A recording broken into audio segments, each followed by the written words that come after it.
Okay, Assalamualaikum. So, pada masa yang terluang ni aku nak baca. Bukan aku nak terangkan, aku cuma nak baca apa yang ditulis dalam nama web loanstreet.com.my. Alright. So, hari ni aku nak tahu kenapa sebabnya ringgit semakin jatuh.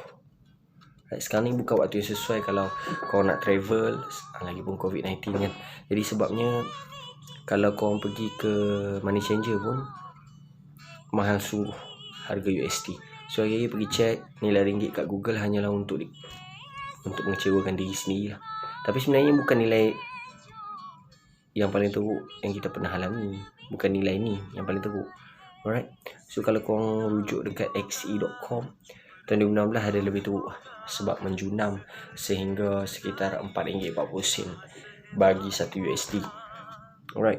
So pernah tak korang terfikir macam mana atau apakah faktor yang menyebabkan naik turunnya nilai ringgit ni? Kemudian disebabkan ekonomi kita, mungkinkah kerajaan kita yang merintah, mungkinkah maybe lain.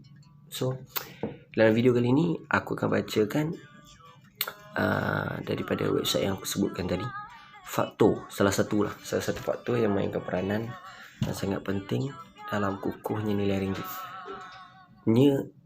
Ianya orang cakap apa, hampir tak ada kaitan dengan negara kita.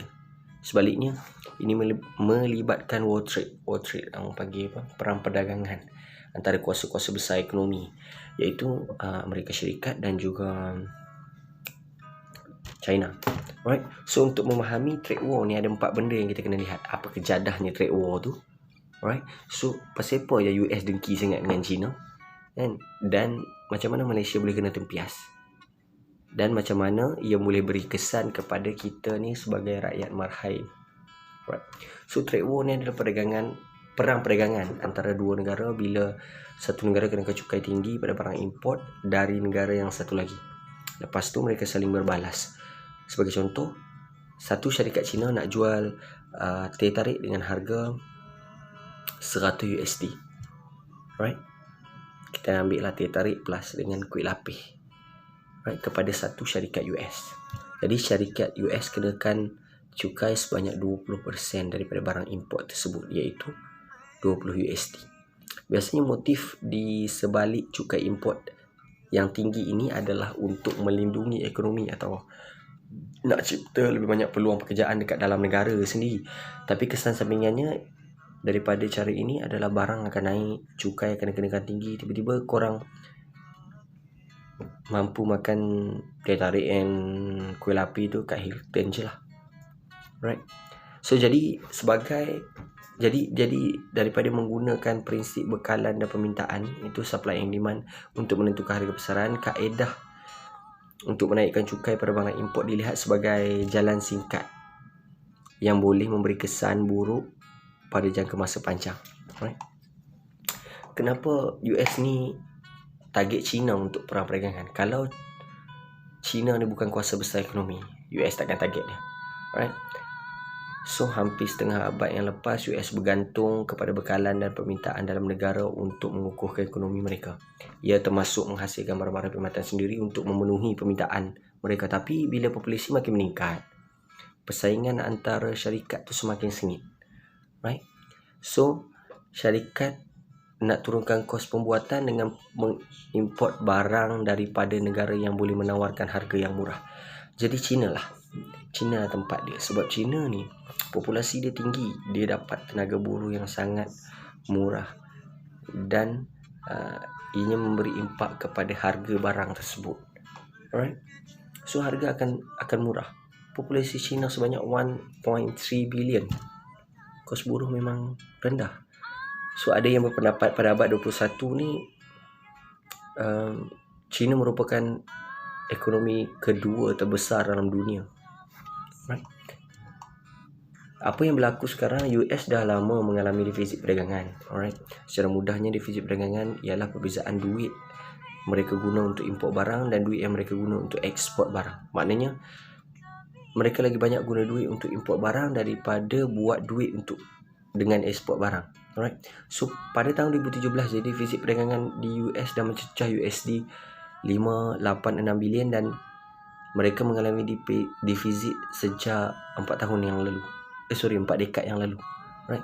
So jadi faktor-faktor ini, China sebagai kuasa ekonomi besar dan juga defisit perdagangan USA yang menyebabkan US meningkatkan cukai pada barangan yang diimport dari China.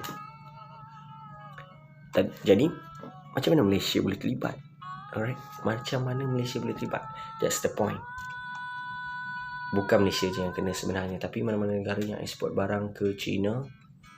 Contohnya kalau China pasang sebiji iPhone, komponen-komponen yang diperlukan dari Malaysia, Jepun, Vietnam, Korea, kalau permintaan untuk barang dari China jatuh, permintaan dari komponen-komponen negara lain pun akan jatuh. Right? So menurut MIT Media Labs, alright, korang boleh Google, ekspor Malaysia yang paling besar adalah barangan elektronik seperti papan litar, microchip, minyak sawit, petroleum, bahan besi, getah, banyak lagi. Jadi Malaysia memang banyak berdagang dengan China lah. Alright, so apa kesannya perkara ini pada korang? Kita sebagai rakyat marhai ni, bila permintaan terhadap barangan kita jatuh, ringgit pun jatuh. Tambah lagi bila US mengenakan cukai yang tinggi kepada Malaysia, kepada China, China masih nak kekalkan margin keuntungan yang sama. Mereka tak ada pilihan melainkan meningkatkan harga barang yang dijual kepada pengguna. Dan dah tentulah benda ni akan beri kesan kepada kos sara hidup kita. Ringgit semakin menjunam pada waktu artikel ni ditulis, right? Pada waktu aku bercakap ni pun sama. Ringgit semakin menjunam. Walaupun tak seteruk 2016, tapi ianya masih rendah. Perang perdagangan ini bukan satu-satunya sebab kenapa ringgit kita turun, tetapi semestinya menjadikannya lebih teruk. Okay, setakat ni kita berharap supaya kerajaan boleh mencari cara untuk menyelesaikan masalah ini. Contohnya dengan mempelbagaikan negara yang berdagang dengan kita. Tak pun minta Donald Trump dengan Xi Jinping settle masalah masing-masing lah, kan? Hidang teh tarik dengan kuih lapis settle. Alright. So apa yang korang boleh buat sebagai orang biasa, rakyat jelata ni? Salah satu cara adalah menyokong barangan buatan tempatan, supaya kita boleh menggalakkan pembekalan dan permintaan dalam negara sendiri. Dan tak lupa juga banyak menyimpan, ada wang yang lebih besar, melabur. Right? So aku harap dapat jelaskan sikit banyak situasi yang berlaku sekarang.